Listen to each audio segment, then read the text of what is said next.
dnešnom tlačovom podujatí budú vám k dispozícii, budú vás informovať Mário Minarovský, výkonný riaditeľ spoločnosti Novell Slovensko, a Peter Čerešník, generálny riaditeľ spoločnosti Microsoft Slovakia.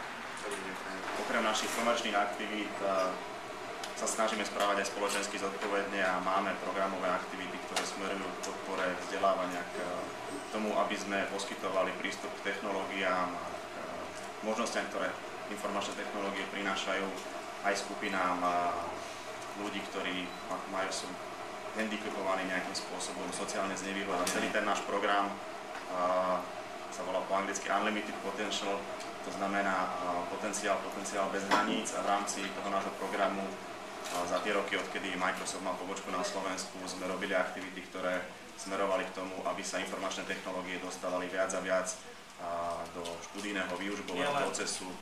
Operačný systém a hlavne obsah. To, čo vlastne je dôležité z pohľadu edukácie, je preto vďaka dôležité a my ten obsah vieme rozdeliť, kvalifikovať a zmysluplne dodať práve tomu, kto ho potrebuje bezpečnou formou. Ľudia pracujú na spoločných projektoch a my poskytujeme technológiu, či už na báze open source alebo na báze našich enterprise riešení, tak aby boli schopní zmysluplne a jednoduchým spôsobom z akéhokoľvek miesta pracovať na spoločných úlohách.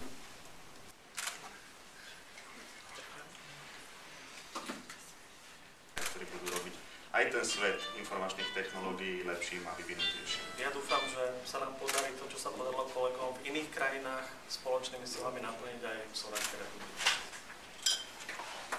Dámy.